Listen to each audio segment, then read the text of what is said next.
guys, one last time Vijay நம்ம பெரிய ஸ்க்ரீனில் பார்க்க போகிறோம். வாங்க போலாம் போலாம், படம் போட்டு போல.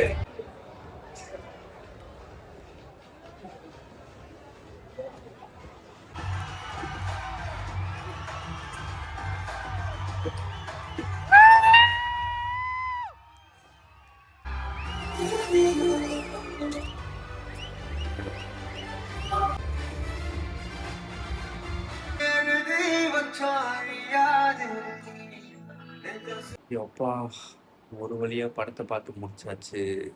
ஓவராலாக படம் எப்படி இருக்குன்னு கேட்டிங்கன்னா, என்னைய பொறுத்தவரையும் பர்சனலாக நான் சொல்கிறேன், ஓகே தான். ரொம்ப நல்லா இருக்கு, ரொம்ப ஹைப் இருக்குது அப்படின்ற மாதிரிலாம் இல்லை. கதை, லாஜிக்கு எல்லாத்தையும் கொஞ்சம் ஓரம் வச்சுட்டு, ஒரே ஒரு மனுஷனுக்காண்டி தான் அந்த படத்தை போய் பார்த்தேன். விஜய் அண்ணாக்காண்டி தான். மற்றபடி வேறு எந்த ரீசனுமே இல்லை.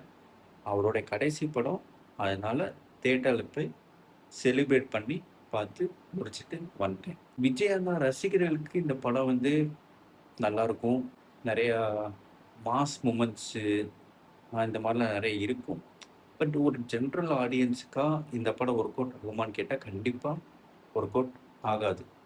ஏன்னா விஎஃப்எக்ஸ்லாம் ரொம்ப மோசமாக தான் இருக்குது. ஃபர்ஸ்ட் ஹாஃபை விட எனக்கு செகண்ட் ஹாஃப் வந்து ரொம்ப லென்த்தாக போச்சு. ரொம்ப ரொம்ப லென்த்தாக போன மாதிரி எனக்கு ஃபீல் ஆகுது.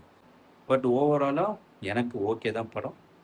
கடைசியாக ஒரு தடவை விஜய் அண்ணாவை ஸ்க்ரீனில் பார்த்துட்டேன். எனக்கு அது போதும், வேறு எதுவும் வேணாம். ஸோ நீங்களும் போய் தேட்டரில் எக்ஸ்பீரியன்ஸ் பண்ணி பாருங்கள் எப்படி இருக்குன்றத. நான் என்ஜாய் பண்ணுங்கள் படத்தை.